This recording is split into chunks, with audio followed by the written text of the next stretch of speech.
My name is Matthew White. I'm coming to you live from my home office here in Riverside, California. Thank you so much for choosing to spend the next 80 or so minutes with me so we can unpack how to rise together as a community. This topic of building radical movements for evolving communities is so relevant right now in January 2022 because we're all experiencing the same universal pain of loss and illness and disappointment and fear. And collectively, we're taking steps to determine how we move through this moment to ensure that our needs are met and that we are heard. That effectively is what a movement is, right? And even though we are not in one room, we'll do our communal work to unpack building movements because that's what we do as leaders. We move and make change because we're built to do it. Whether it's the workshop, whether it's this conference, this iteration of COVID-19, we will make a way just as God will. So, as I said, I am your facilitator, Matthew White, and this is my fourth QCF experience. Between conferences, I'm blessed to contribute to the DEI Advisory Council, so I know how hard the staff has worked to create this experience and how grateful I am to be able to sit with you today. So if I can first, before we jump into anything, I know there was a question that was posted, I think by Artie, who asked about um, sustaining movements beyond mainstream media and what to do when people stop caring. And maybe this will set the mood for what we'll be speaking about and why we're having this conversation. The picture on this main screen in the center is me holding a sign that says, "Let us live," taken in June of 2020. This was just after George Floyd was murdered, and everyone was rushing to the streets to protest in some way, the best way that they knew how. Some are making art murals, some are writing poetry, some of us were in the streets, and I wasn't sure what that was going to accomplish. I wasn't sure who we were screaming at. I wasn't sure what we were asking for. I just knew that I felt I needed to be there. So it's a really hot day. People are frustrated. They're holding signs. They're screaming at traffic. Traffic is honking back at us. And a woman pulls up to me. We're on the side of the road. A woman pulls up to me at the crosswalk in her car, an older lady. And she says, "I just want to let you know how pissed off I am that you're out here because I was doing this work 50 years ago and I hate that you're here doing it now, but I'm glad that you're here doing it now." And she drove away. And it dawned on me that whatever reason I was there, whatever reason we were all out there, we were there because we were part of something that was so much bigger than us. That one moment, it wasn't even one moment, the many murders that took place that summer brought us there, but it was an extension of so many moments that came before that that created one larger movement, one larger experience that we were contributing to.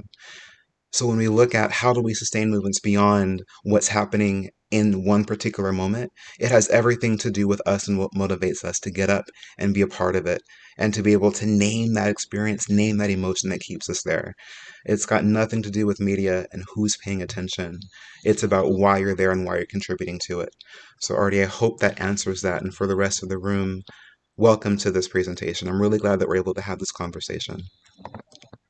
For over a decade, I've trained and organized union workers and nonprofits and local groups to build stronger and more equitable spaces, and I've got a pretty unique understanding of the art of empathy as a leadership tool. In my daily work, I provide advocacy and resources to victims of domestic violence, and I serve on the partnership to end domestic violence on the board of directors. That itself is a movement comprised of passionate and dedicated humans who want to make change for the safety and dignity of the community. With Local 1000, the largest labor union in California, I train union workers across California to use their voices and organize around not just worksite issues, but around the common threads of the world that we share together: racism, poverty, and healthcare, you name it. Which brings me here. My goal has always been to empower people to thrive as their best selves and to use that to move others to action. Now, how you feel at the end of this session will tell me if I'm on the right life path or not. But I believe that is why you're here. You want to move people to action as well. As individuals in this beloved community, this LGBTQ plus Christian space, we are on a constant quest to be seen and valued. Universally, our dignity, rights, and successes are a result of years of advocacy, hard work, and the demand that the larger world recognize that we are worthy of those things. This mission of recognition and equity precisely mirrors how and why social movements of change are built and evolve. There is a direct correlation between all social movements and the queer community's evolution as a formidable force of strength and beauty. As we understand the structure of these movements, we can begin to see how our community, and we as individuals, must continue to carve out our own spaces, or otherwise known as organize, and work to bring more people who share our values. So what's the purpose of this gig? To understand how the moments in our human evolution create a larger world of change and connect these moments to a larger movement that cultivate community, growth, and relationship justice. Some takeaways, because what's a presentation without some outcomes? We want to define transformational movements for change, obviously, relate moments of our human evolution to larger moments for justice and change, explore the biblical perspective of movement building, recognize the relationship between leadership and organizing, and apply everything that we've discussed here to something that you can use in your own life to create change. Deal? I'm imagining you're all saying, yeah, let's talk about it. Let's do it. All right. So here is a video to further set the tone of what we're talking about as far as moments that trigger movements and allow us to really dive deep into this conversation. It would help if I hit play.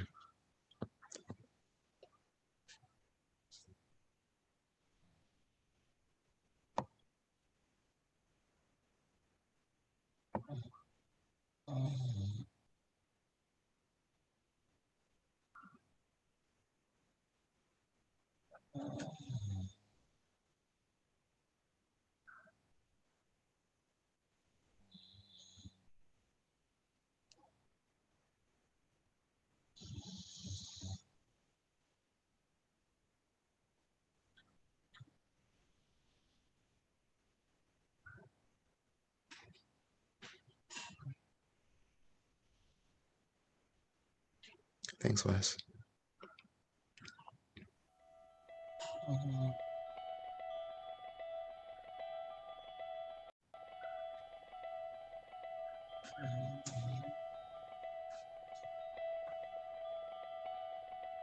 I came to Washington in 1956, right after getting my PhD in astronomy from Harvard.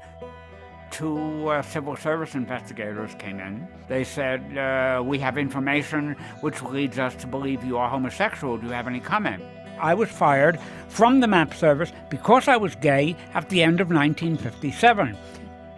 Nobody fought back. I was the first person to fight back. A letter to Defense Secretary McElroy. I feel that I am being unjustly and improperly treated by your department, to the detriment of the nation as well as of myself. Eventually wrote my own petition for the Supreme Court. That was the first gay rights legal brief ever filed. If they get in my way, there will be a fight, and I tend not to lose my wars. A letter to President Kennedy. In World War II, I willingly fought the Germans with bullets. In 1961, it has ironically become necessary for me to fight my own government. A letter to the Civil Service Commission Chairman. Your own Civil Service Commission practices discrimination no slight disregard for the individual worth and dignity of the men and women. Admiral Zumwalt. These policies hark back to the Middle Ages. To Lyndon B. Johnson. Disgrace to any civilized country. To Richard Nixon. To President Gerald Ford. And to the United States public health officials. We insist firmly that homosexuality is merely a matter of personal taste and preference, if a minority one, and is not, in any sense, a disease, illness, ailment, or malfunction. Sincerely yours, Franklin E. Kameny. I simply wasn't going to adjust myself to society. I have managed to adjust society to me, and society is much better off for the adjustments I've administered.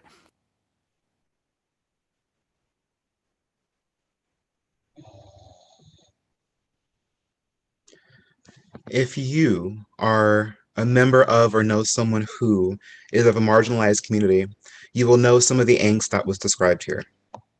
When we have discussions about social change or political change, we tend to zero in on one of two things: the ideal world we want to create and celebrate, or the people or behaviors that keep us from living in that world. How human of us, right? Dare we complain? Movements for justice and change have been a staple in human evolution since the beginning of time. As members of this beloved community, we understand that our freedoms, our lives, our equity, and the quest for an expansion of those things is reliant upon the work of movements driven by amazing humans who have come before us. But do movements begin organically? Are they intentional efforts? Is it good or bad that they intersect and overlap? And do they end when the prominent moment of a movement has passed? As humans, we sometimes confuse moments for movements, and we believe that once a moment has ended, so has the movement. Franklin Kameny was fired once. That wasn't an ongoing firing, it was just one moment, one action, and it would cause a reaction to another moment and another. One moment ended, the movement continued. We have an opportunity with these moments to find connection in our humanity to grow ourselves into the next phase of our lives. These growth phases of connection are moments within the movements, where the movement consists of actions and experiences that show us how far we have come and how much work we have to do. Today, we'll demonstrate how the moments in our human evolution create a larger world of change, and we'll connect those moments to larger movements that cultivate community and growth justice. Make sense? Again, I'm imagining you're all nodding in agreement. Same. Has anyone heard of the homophile movement? Queer rights were in demand long before Stonewall and Marsha P. Johnson. I'll take you back to 1946 when a priest at one of Atlanta's Catholic churches denied the sacrament to people who admitted they were homosexual. I know, my God. In turn, the rejected parishioners created what members called the world's first gay-oriented church, and I believe someone at QCF is a part of that group. Back then, it was a small group of old and young men and women, gay and non-gay, that gathered at an altar made from just two cocktail tables. The members of the emerging church found a pastor named George Hyde, a former Catholic seminarian who had been dismissed on charges of sexual misconduct with another man. They named the fellowship the Eucharist Catholic Church. This effort was absorbed into the homophile movement, which flourished in the US between 1951 and 1970.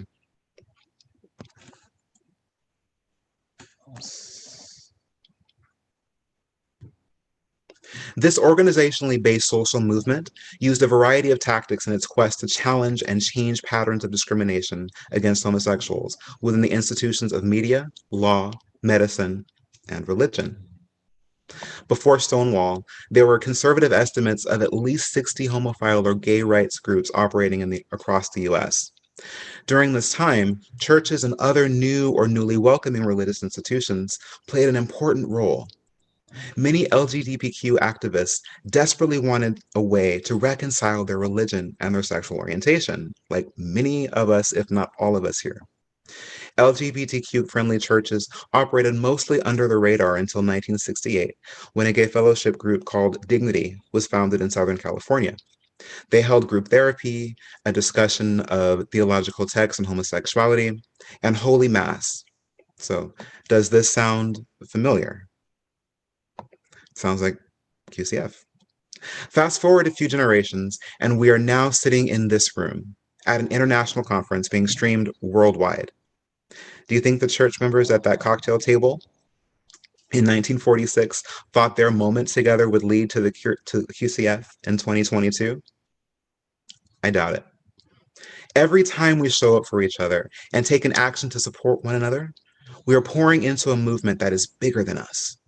Despite what your home church, your families, your communities might say, we are here not just as a form of protest, but as a means to celebrate our values and our right to be seen. Our needs will continue to change as we evolve as a beloved community, and QCF will become far greater than it is today because of the moments that we share. So challenge for you that would otherwise be an icebreaker in the room. Think of it, consider a cause that you're passionate about, or perhaps an issue that changed you and the way that you see yourself as you show up in the world. Maybe it's animal rights, voter suppression, queer representation in ministry. Can you remember the first time you realized that you cared? Like when it dawned on you that this is something that really matters to me? Can you remember the first conversation you had with someone about why it mattered to you? How did it go? Did you go on and on and on about how much this was, you have to change the world, or why something was so wrong or terrible, or why something was so good? Did they agree with you? Did you feel empowered to continue on with that conversation? As humans, whether someone is watching or not, we take actions that validate our values.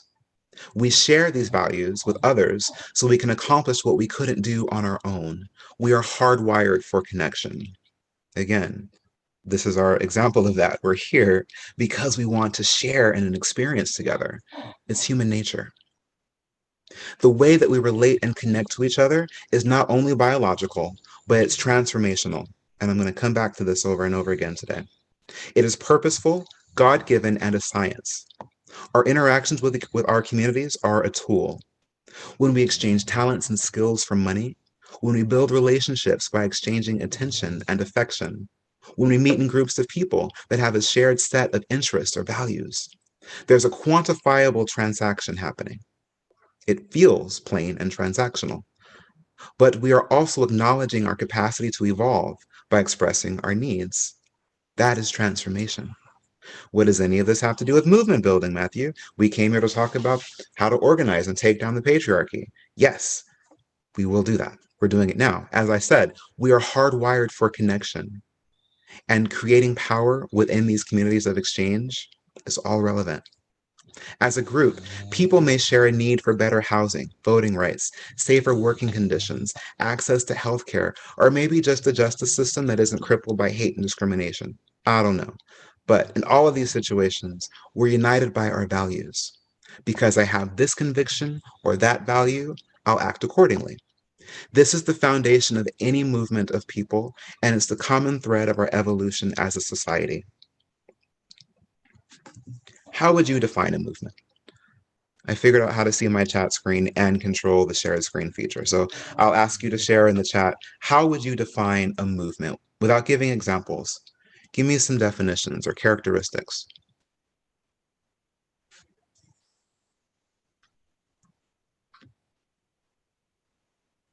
Brent says people working toward policy and change. I like that. What else?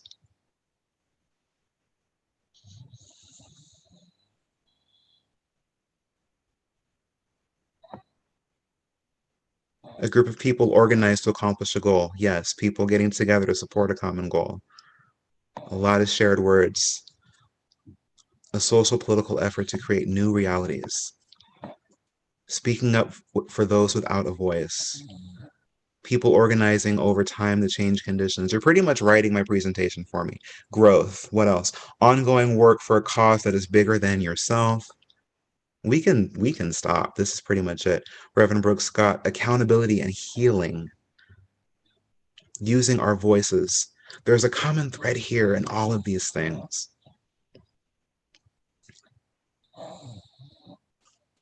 A movement, as with everything that you've all said, is a change or transformation in action, thoughts, or values. It's that simple. Sometimes problems have a technological fix. For example, when we were trying to first respond to COVID-19, what we really needed was a vaccine. Until we had the vaccine, we couldn't move, literally and figuratively. Some problems simply need awareness. Give people information on the issue, and they fix it. But other problems are problems of power. Problems of power are when people who need or want the change the most do not have the authority to make it. As a group, people may share a need for better housing, voting rights, all of that. Those problems need a movement. They require ongoing collective actions that allow people to take ownership of the change they want. When people are empowered to make change, no one's giving them anything.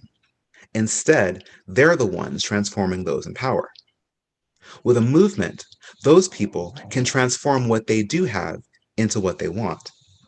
Social movements are a process of taking the resources of ordinary people, our capacity to meet with legislators, use media to our benefit, our capacity to engage with other people in our community, etc., and turn those into tools of transformation.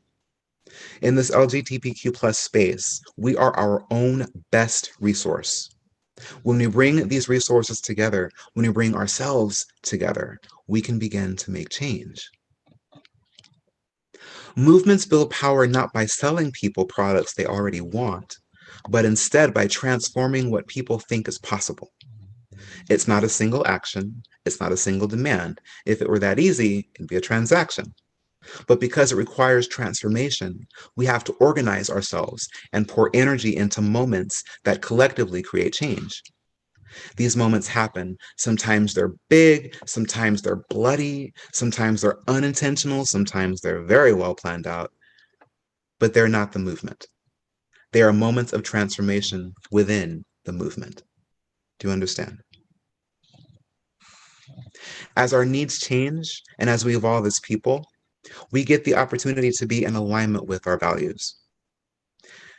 Do me a favor and take a look down at your phone and just confirm for me that it's not the same phone that you had 5 years ago.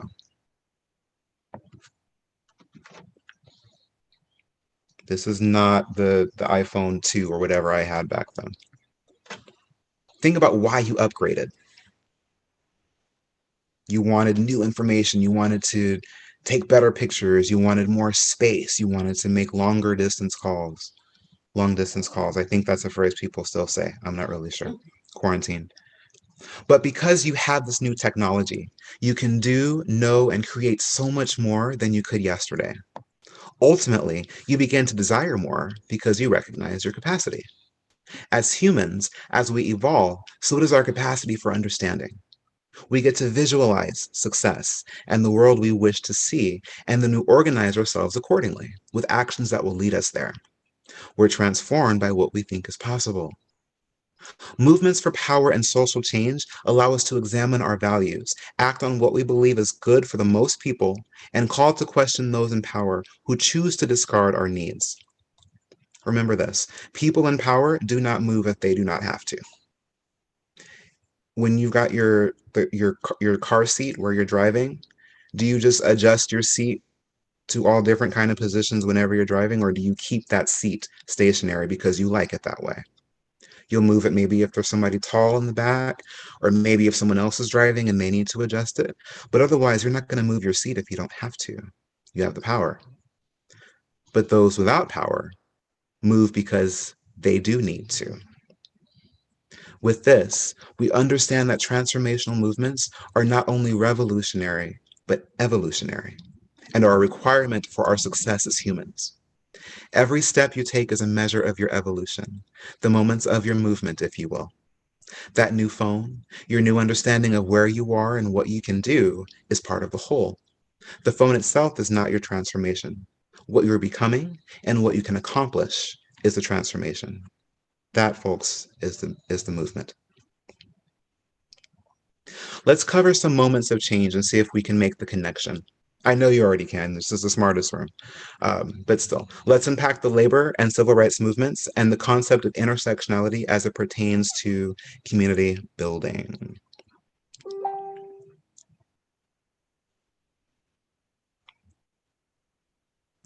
For those of you who may be employed, you may enjoy vacation days or set schedules. You may enjoy family leave or health benefits, depending on your job and how long you've been there, because you might have something called seniority.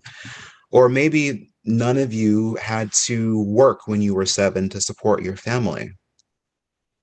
Crazy concept, right? No, not really. You can thank the labor movement for all of these things. From the earliest days of the American colonies, when apprentice laborers in Charleston, South Carolina went on strike for better pay in the 1700s, to when the first formal union of workers in 1829 who sought to reduce their time on the job to 60 hours a week. Yes, reduce their hours to 60 hours per week. Some of you working on your PhD, I know that's nothing to you, but I digress. Our nation's working people have recognized that joining together is the most effective means of improving their lives on and off the job. It's no coincidence that tensions around who earns what and who does what job arose around the same time slavery codes took off in the US. Black Americans are known to have participated in labor actions before the Civil War. What? But they were slave. How did they labor? Yes, because why? People without power move because they have to. In the early 19th century, African Americans played a dominant role in the caulking trade, Caulking, and there is documentation of a strike by Black caulkers in 1835. At the end of the Civil War, ex-slaves had to adjust to freedom and a new labor system. Imagine what that moment was like for them. Meanwhile, the formation of early American trade unions increased during the Reconstruction period, as the Industrial Revolution forced a new way of life for most workers. Why? Electricity. It became the primary source of light, and as great as that was, the consequence was the interruption of the normal biological rhythms of life and our work and leisure schedules. Industrial plants could operate in shifts around the clock, and that idea of city that never sleeps was a reality. Management was deciding the new world order. In reply, workers had to decide what their new order of life was going to be. Imagine what that moment was like for them. And Matthew, you just spent 2 minutes of labor talking about labor history. Yes, I know I did. This is why we began this conversation by introducing human evolution and our ability to adapt with or create change. For years, the culture of work, as we understand it, was determined by a system of power. Over time, yet still collectively, workers were deciding they wanted fair wages, set work hours, safety standards, etc. Do you think they walked into management's office and said, "We'd like to go home at 5, please," and got what they wanted? I'm going to venture to say no. That would be transactional. For any of those demands to become real, there would need to be a string of ongoing collective actions to create transformation and provide ownership for those trying to obtain their power and agency. As much as we speak about the labor movement, which isn't enough, because I know none of us learned about this in school, we don't hear enough about early union work. And we certainly don't hear about early Black labor actions or actions taken by women or young people or immigrants or all of the groups that today are still trying to assert their agency and who they are. Has anyone heard of terms like march on the boss or walkout or strike? These are terms coined by the labor movement that have taken off in other movements. Each moment within these actions, like the vote to cast or casting your vote to unionize, or a walkout, or a moment of a strike or a petition, those were moments that matched the demand for equal pay, or the ending of child labor, or any right that we enjoy today. You can imagine how monumental it was to organize a worker demonstration for hundreds of people without text or email. They most certainly thought that that one action was the whole movement, if they even recognized that that was a movement at all. But these were all moments within the larger movement for human rights that would ultimately become the labor movement. Those moments were not the movement. The moments ended. The movement did not. And just this past December, we saw the strike from Kellogg, and Starbucks in New York voted to unionize. And I guarantee you, if you're able to take off today to be a part of this conference, you know that the movement is still happening because we keep having to fight for these rights. In the 1950s and 60s, the civil rights movement was born of a collection of direct actions that would eventually lead to the passage of the Civil Rights Act of 1964. So this was the ban of segregation in public accommodations, transportation, housing, schools, restaurants. In February, it's February next month. So next month is Black History Month. I don't know what they're taught anymore, but back in my day, we were only taught two things in Black History Month. One, that Dr. King gave a speech about a dream that he had, and Rosa Parks' refusal to give up her seat on a Birmingham bus. These are true events, but were those everything? It's as though those moments were the movement. Black people were saved from racism, white people were saved from being racist, and everyone lived happily ever after. Make no mistake, we do need figureheads like Dr. King and Rosa Parks for the sake of leadership and character and identity. But the movement also involved, required regular people and everyday sweat equity. Many of our own family members and mentors can tell us stories of marches and protests, sit-ins, rallies, and organized actions that took time to get off the ground. Remember that woman I told you about who stopped me at that rally I went to? She had her moments. There was no sudden appearance of rights because someone said, I'm not giving up my seat. That would be too transactional. That moment was planned. Parks just happened to be the face of that particular action. The civil rights movement was and remains to be an ongoing string of moments and reactions that allowed people to feel engaged in the process for their own rights. No one wanted to be hosed down by the police. No one was happy to be arrested for civil disobedience. John Lewis and Bayard Rustin probably got a kick out of it, but that's irrelevant. But all of that was required. As I said, people without power move because they need to.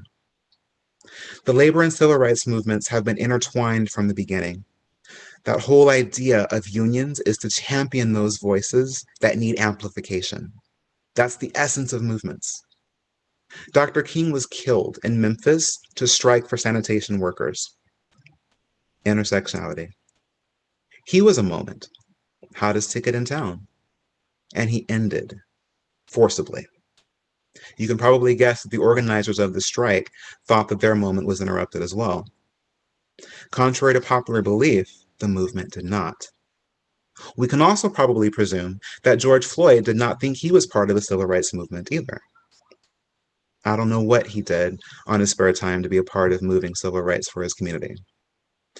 But what I do know is his murder was a moment that lasted 9 minutes and 29 disgusting seconds.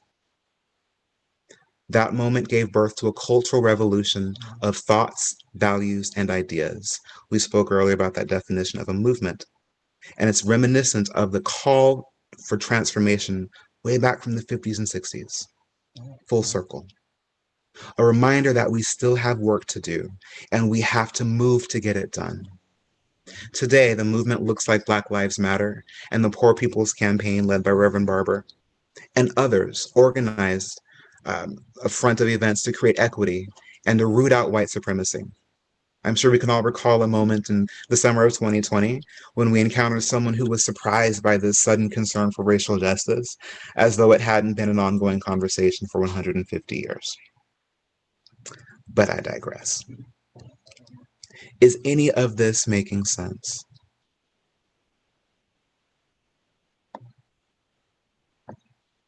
I'd ask if anybody disagrees, but I feel like we still have a schedule to keep.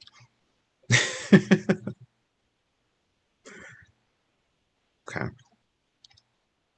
So, with that said, thank you. I appreciate that feedback. So, despite popular opinion, social movements didn't just begin in the 20th century. As we've discussed, movements for change are a part of human nature. Also, part of human nature is leadership. Teams need coaches, orchestras need conductors. Some leaders are appointed, some are anointed. Leaders of movements are required to organize groups into formidable communities that recognize the power of their own collective voice. The Bible gives us a pretty amazing example of a supremely exercised movement of people led by a dynamic organizer. The story of Moses in Exodus is generally told to reinforce the power of faith and overcoming adversity. This obviously, as these are necessary themes, especially in Christian circles.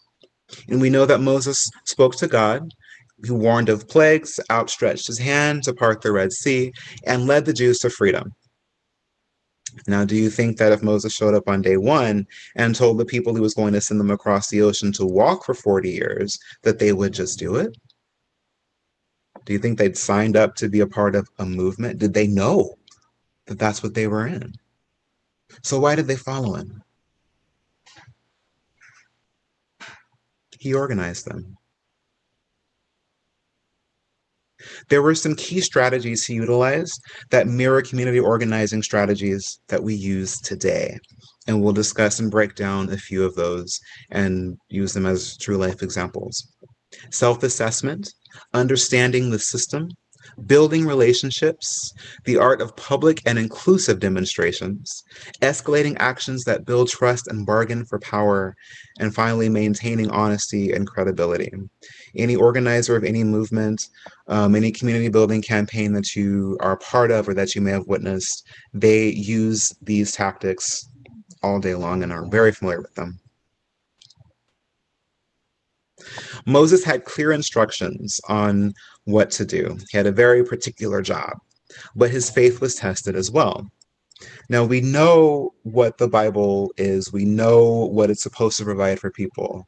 And I always ask in Bible studies and even in conversations like this to look at it from the human perspective, as if you were in that person's shoes. If you recall, his instructions came from a burning plant. In the supernatural world, this is God speaking to me. Oh, wow. If this was a plant speaking to you today, imagine what that might look and feel like. So God tells Moses a lot during this conversation, including a personal covenant he makes with Moses. And he says, I will be with you. Admittedly, Moses doesn't seem all that reassured at first. He didn't know how huge that promise was. He seemed overwhelmed by the task. But he recognized that if God had faith in him, there must be something truly divine already within him, or that God would anoint him with to be successful. He assessed his tools, internally and externally, and returned to his homeland with a new plan. At this point, anything Moses asked his people to do would be couched in the understanding that he's been in their shoes. He now has the experience of receiving outrageous instructions from an outrageous source and be expected to perform on faith, just as they would be asked to do. True leaders do not ask others to do anything that they wouldn't do themselves.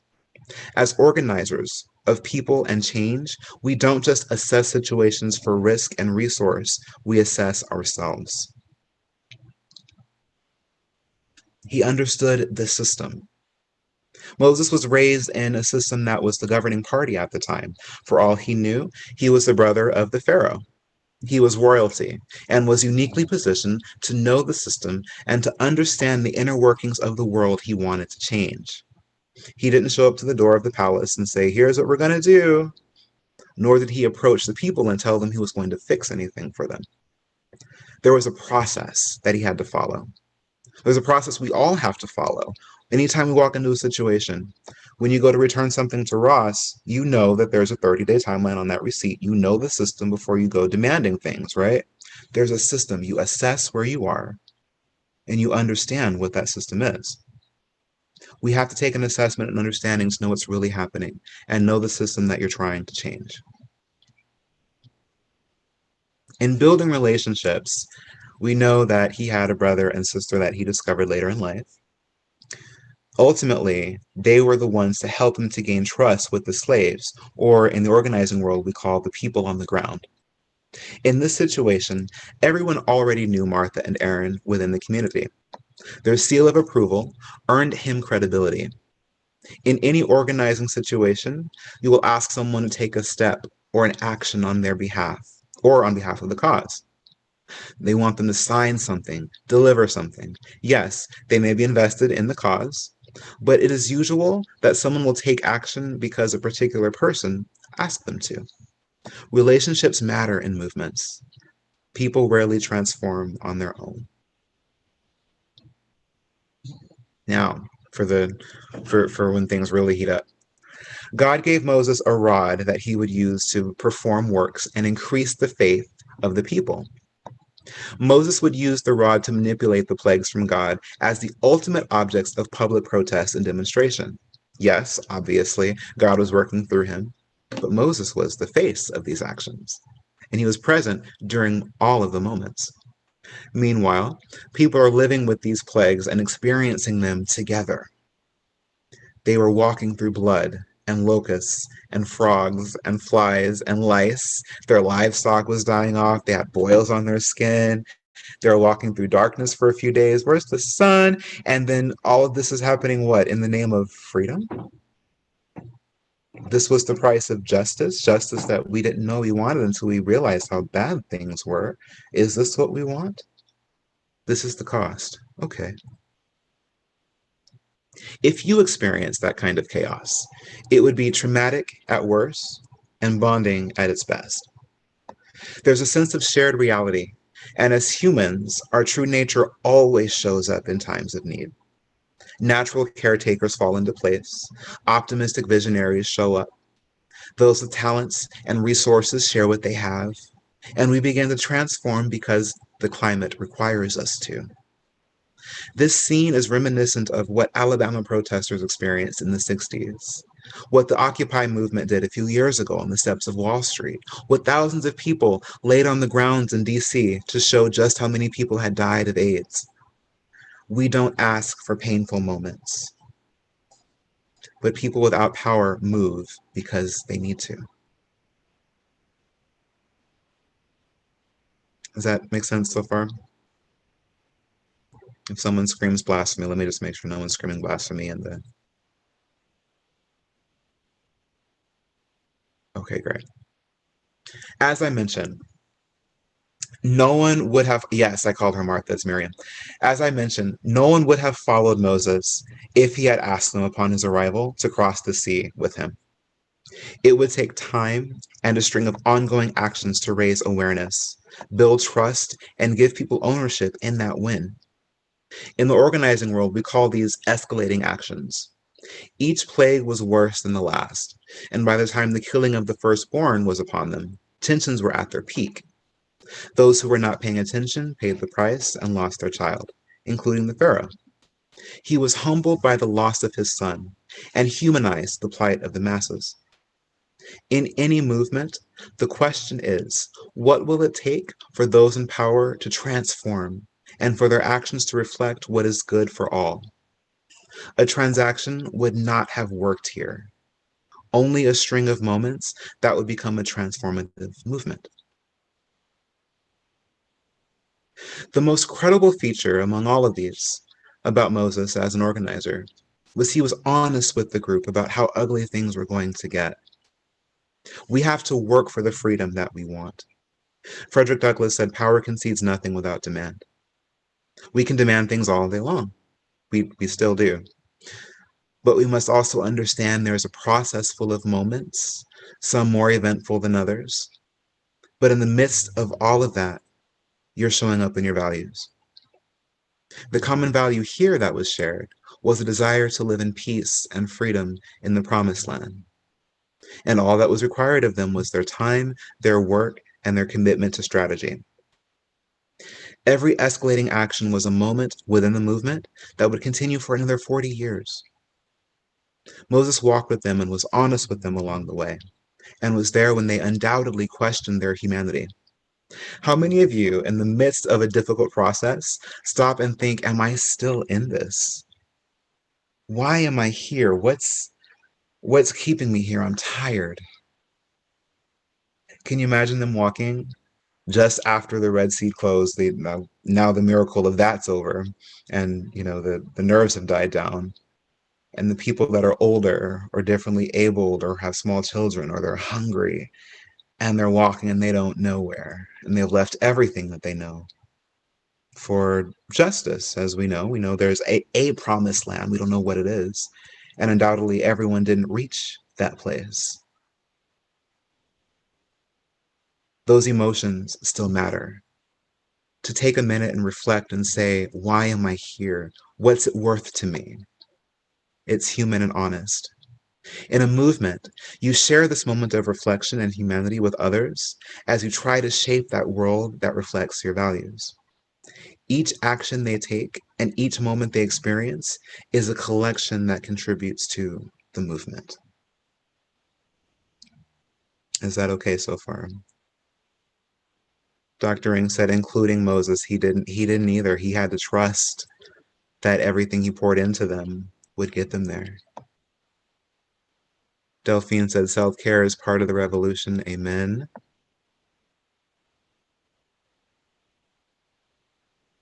Thank you all for being so engaging in this.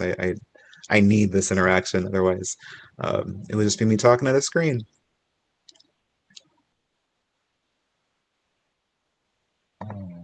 So, If anyone's heard of Saul Alinsky, anyone who's ever done any organizing on the ground for campaigns, Rules for Radicals is one of our key books that we use, especially for younger organizers, just to train them on how and why we do the work that we do within communities. Alinsky says, an organizer must stir up dissatisfaction and discontent. They must provide a channel into which people can angrily pour their frustrations. They must create a mechanism that can drain them of their underlying guilt for having accepted the previous situation for so long a time. Out of this mechanism, a new community organization arises. So for many, to be radical, that's a triggering term, and I recognize that. But it's become a shorthand for religious and political extremism. We've become accustomed to associating it with acts of terror and violence. And as a result, we think of radicalism as some sort of evil brainwashing that leads to hate, mistrust, and intolerance. Understandably, this has created a cloud of fear around the concept of holding uncompromising, deep-rooted beliefs. But underneath all of that, what does it really mean to be radical? It means to alter the fundamental nature of something, to depart from tradition. It means to push the boundaries of the status quo, to refuse to accept something, because that's just the way it's always been. We spoke about the labor and civil rights movements and the queer spectrum, and Moses even. To be radical in all of those situations meant to challenge yourself and others to pursue deep, essential transformation. And you know what? I think Jesus did all of those things. So what you're saying is that let's be radical and build a movement. You're really saying let's be like Christ? Heck yes, I am. It cost Jesus everything to bring us back into relationship with God. The cross is a demonstration of God's perfect love. For God so loved the world that he gave his only Son, that whoever believes in him shall not perish, but have eternal life. Jesus' willingness to die in our place is the most radical act of love and reconciliation that we've ever seen. Knowing he had limited time, he got all of his friends together to carry out the message of love and redemption on his behalf. Then they would tell others, who would tell others, who would tell others, and so on and so forth, until that organizing became a movement, and that movement became a full-on religion. The power of organizing is strong. So why do we do it? Why do we organize? In the chat, someone says, why, just in the chat, someone tell me why should we organize? Melissa says there's power in numbers. What else? Why should we organize?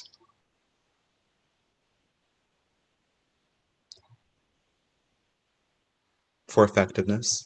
What else? Common direction. To have a united voice, because we can't breathe. Come on now. So we know where to start. Because Jesus told us so. Thank you, Matt. All of these things are so inherently true because we are worthy, because people are dying. Because if we don't, what else are we going to do? We organize to lead people in radical transformation. We must organize ourselves around what we think is possible. That means departing from tradition and leaning into that evolution I spoke about. It means speaking truth to power. It means including all voices. It means using empathy as a way of life. It means recognizing that moments end, but movements continue on, so long as the will of the people persists. Organizing ensures that we are taking actionable steps to bring all of these concepts to life. Let's talk about what that actually means.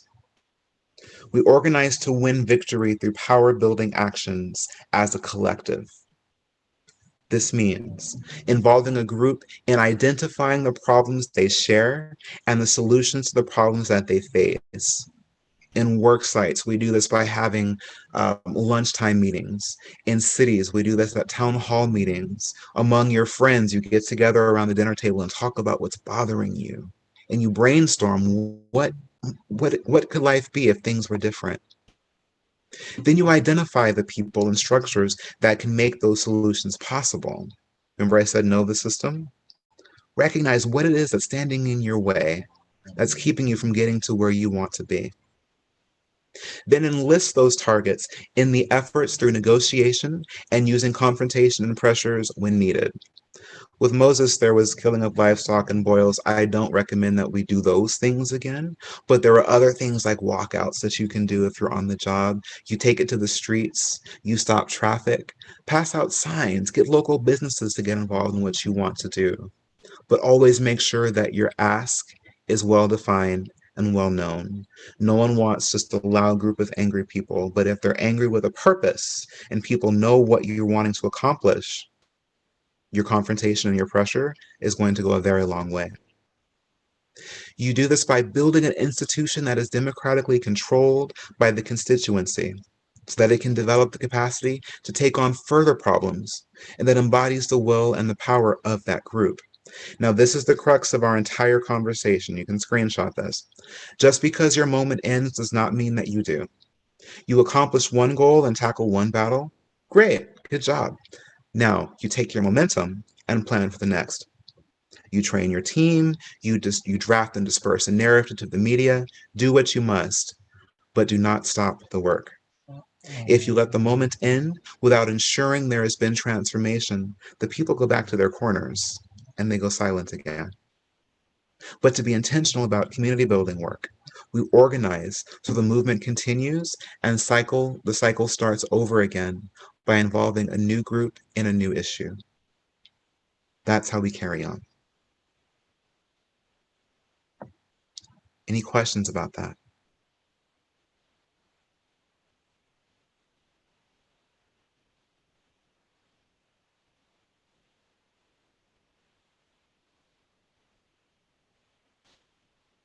Our efforts within this beloved community to be like Christ and to love authentically will be successful because it leverages two simple principles that have been with us since the beginning of this equality movement. First, we must be visible. We cannot be understood as full human beings if our lives are not celebrated without shame and without compromise. Second, this group of beloved people, we ourselves, we are the most significant resource in the community. No one can speak to our wonder and beauty like we can. I'll be the first to tell you that you are beautiful, you are fabulous, and you are worthy. So we have to be the ones leading the charge for affirming church spaces, for concise and direct legislation, for fairness on the job and in our neighborhoods. Recognizing these points will get us there. Each moment matters. Do you believe me when I tell you this? I wish I can see shaking heads. That would tell me if I'm speaking some other language. QCF has a corporate mission to cultivate community growth, community growth and relationship justice. Organizing at its core is grounded in these themes.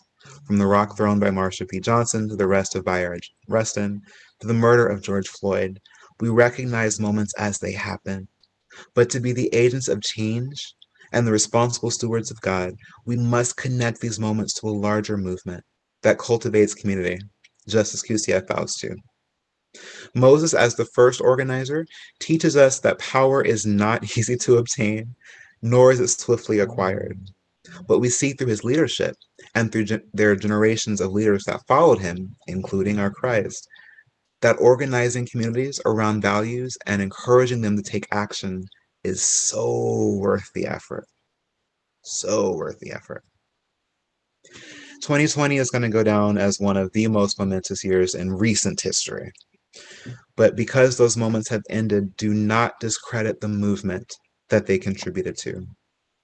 As I said, movements continue as long as the will of the people persists. We are in a movement here and now, and I'm trusting you to leave this moment and go create a new one and know that you are part of something incredibly powerful. So I hope you believe me when I say when I say that too. That's all I have. Are there any questions? Let me go back to the chat screen.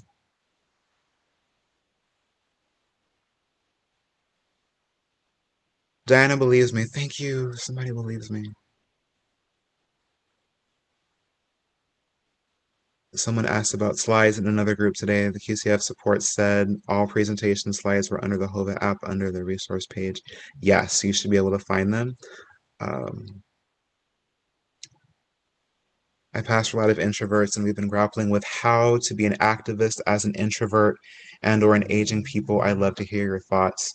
Um, my fiance spoke about he's a professor of music and social justice in that relationship.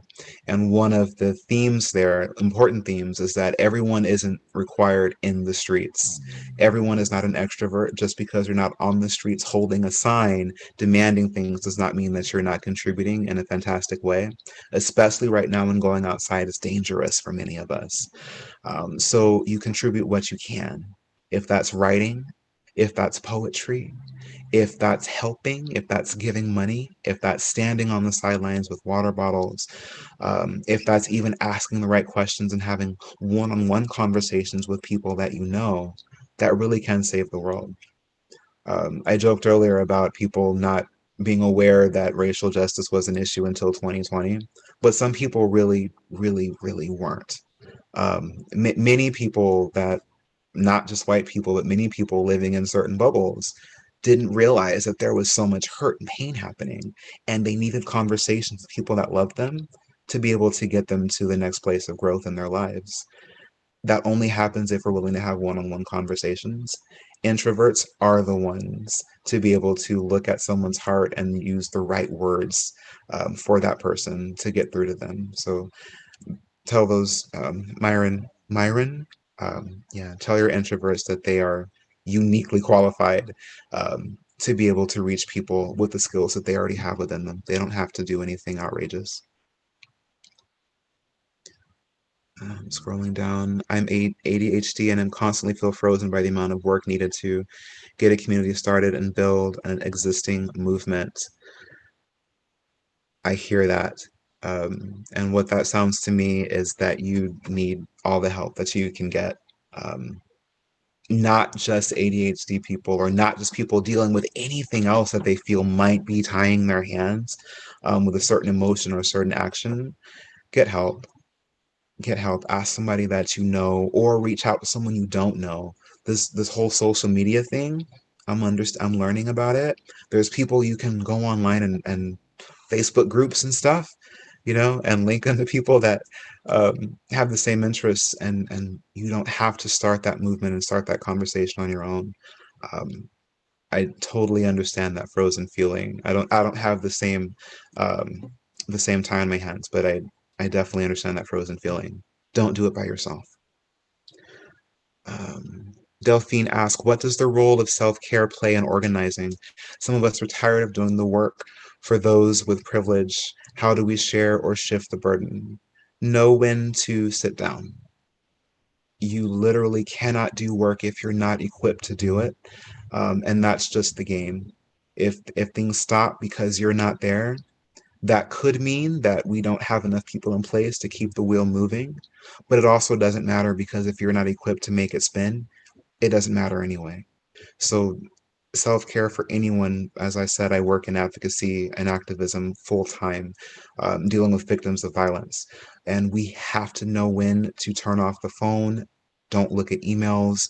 Say we're not dealing with new clients today, because if you're not in a place to be able to address your own emotions, you're not contributing anything to the movement. Someone really needs you, and they can't accept half of you. They need all of you. So know when to sit down is the best thing I can say about self-care. As an introvert myself, Ashley says, I can say that I have to pay attention to myself, my capabilities, and when I need to step away for self-care. You literally said everything I just said. Yes, having conversations with family and friends can be the kind of work that you can do. This is amazing. You all are so smart. Why am I here? You all can just do this. Um, Other questions. I think a new movement could be getting everyone, Christians and non-Christians, to know what the true gospel is, with the two key words, whosoever believes. Put that on a t-shirt and just send it to me. We can make that a thing. Uh, what else? That's it. Stanley asked. Oh, I just lost my place. Do you have advice for how to involve people who say they care but don't feel like they have time or energy to take on work? I do. Don't ask them anymore. You can ask once, you can ask twice, and ask them to do it for you, if not for the cause. But after that, you have to know how and when to spend your resources. Organizing anything requires everything of you, time, money. And if you're spending that time trying to convince someone why they should care, it gets hard. People in sales, I think it's for every three no's, there's a yes. And the quicker you get through those no's, the quicker you get to the yes. So if there's someone you really are invested in trying to change their mind, instead of changing their mind, I would invest in trying to see why they won't change it. If you've got that time. But I would always say to look at who else you can involve and don't spend a lot of time, waste a lot of time on people that aren't going to meet you where you are.